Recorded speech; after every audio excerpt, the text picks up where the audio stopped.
Welcome to your astrological natal chart report. Hot G Willikers, you have such... Oh my goodness, your chart is legit. This is amazing. Thank you so much for your patience, by the way.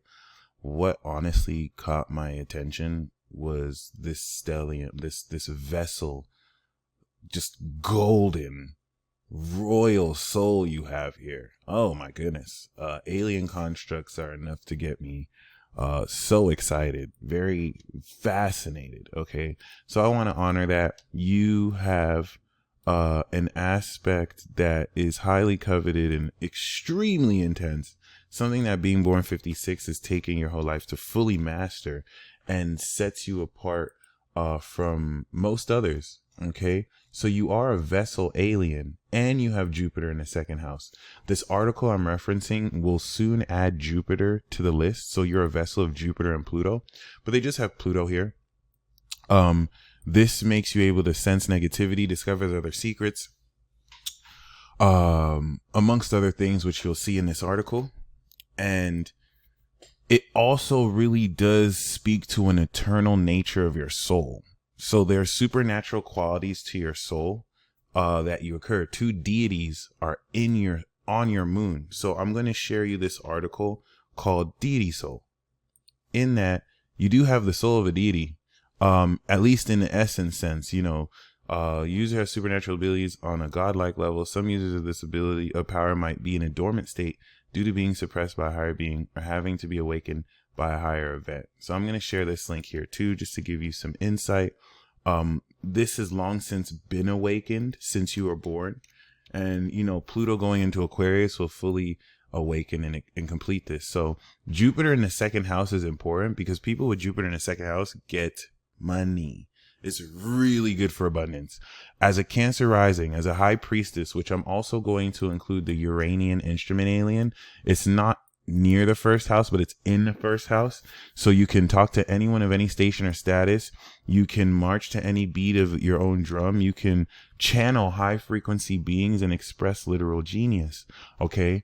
This is very key because not only do you, as a Cancer rising and high priestess, represent the supernaturally unconventional claircognizant expression of the individuality of your sincere emotions, but you also have a master intuit. Your chart is amazing. Oh my God. You also have a 29-degree master Neptune in Libra intuition. I've never seen this aspect ever my entire career.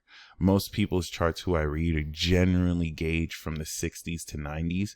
Now I'm starting to read certain people in the 2000s, but it's rare. It's very rare. I'll read people in the 50s, and this or 40s. And this is just like remarkable. Like everything about your chart is really interesting. You got the 20-degree Mercury on MC. Your sun is in its exaltation. Your Venus is in its dignity. You have Uranus in your first.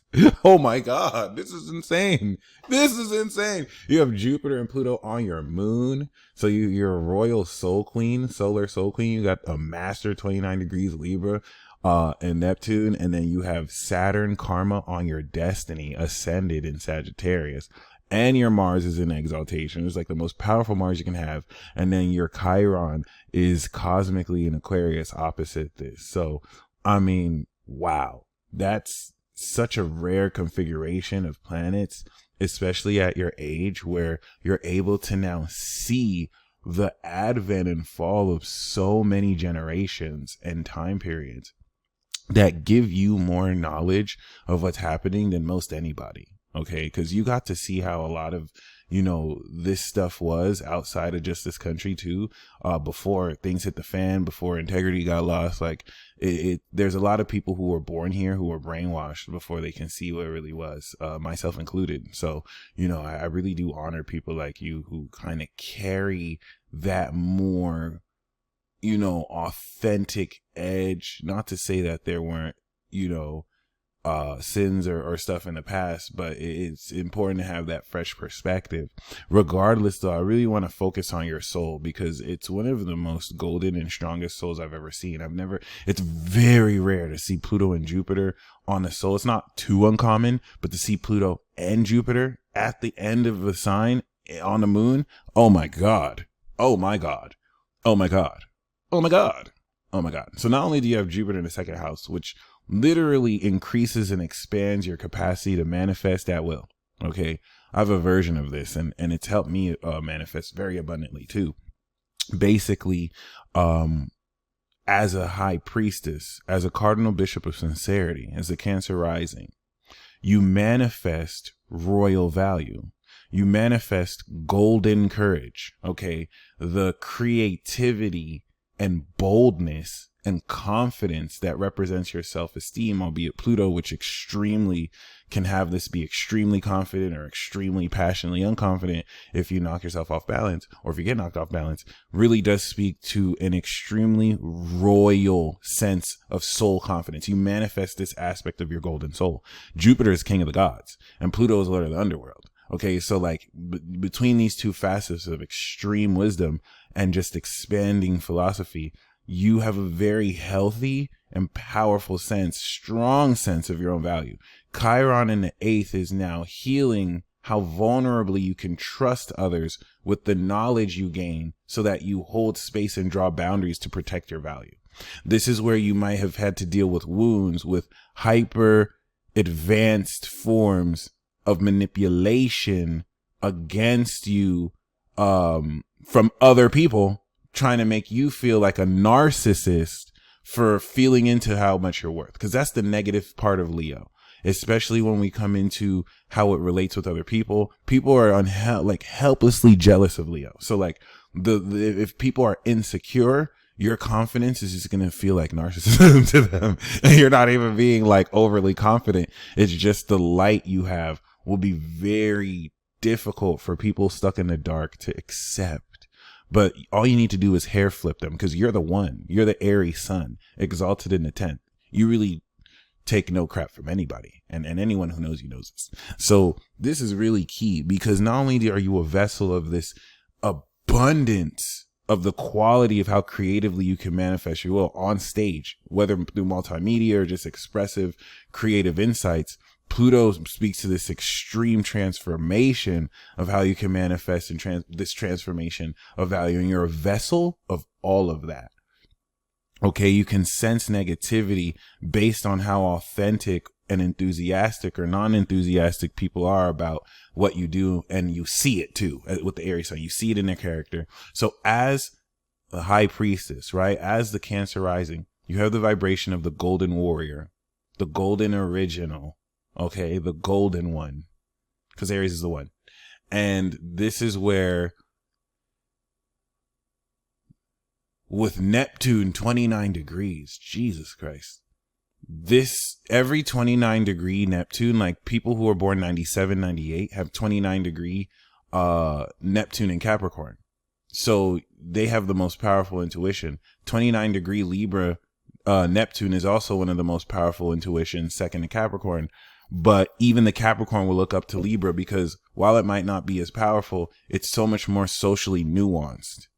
And so you intuitively know how to navigate your way through any social situation at its masterful power in ways that are so nonlinear and abstract. It almost kind of beguiles it to try and explain it in a basic logical sense, especially with the square to Uranus. Oh my gosh, we don't see Uranus and Neptune conjunct until like the late 80s. So that's huge. Like to see them square, this was the beginning of them starting to come together.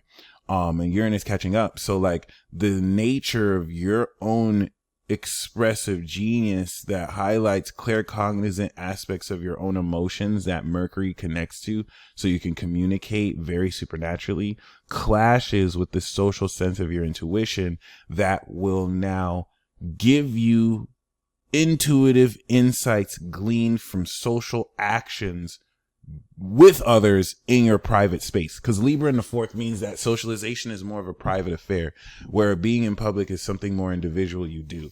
It means that you find the right social spaces you feel at home in and comfortable in, and your own home could be a place where socialization and people can come through and socialize.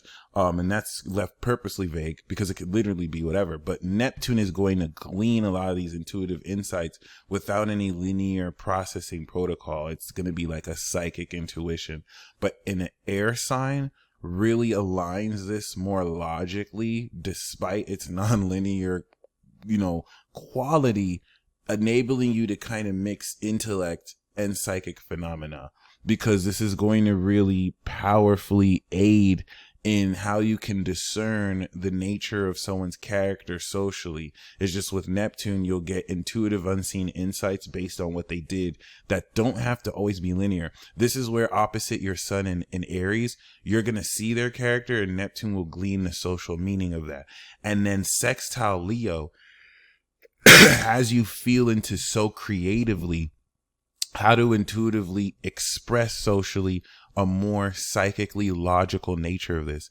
And I hope that makes sense, because there's a way I want to say it that is more, applicable. It's just with the square to Uranus. It's kind of hard to put this into words, because Uranus and Neptune represent phenomena that are outside of this world and are just so strange and unique. Only you may understand it. So most of these elements are really kept private. These are going to be unconscious aspects that will enable you to understand if something is out of alignment based on how comfortable or uncomfortable you feel about the situation, to which then relevant insight intuitively will be revealed based on you really following these hunches. So we also want to speak on Saturn and its alignment with the North Node for you. This is a very rare alignment. It happens once every 30 years, where Saturn will, of course, align with the North Node. Or you can say once every 10 years, the North Node will be in the sign Saturn is at, okay? And then the South Node, right? So this is where your karma aligns with your destiny, but both your karma and your destiny clash and challenge your legacy. And what I mean is your MC clashes with your North Node and Saturn. So it's not a bad clash. It actually is a very magical clash. And in order to understand that, Mercury in Pisces is behind your Aries sun. So the way that you communicate, I'm somewhat similar. I'm a Gemini with a Mercury in Taurus. So I'm aware of all these thoughts, but I'm slow to enunciate and express it because I process information unconscious to my conscious awareness. Just like you process information abstract through your imagination and subconscious to your conscious.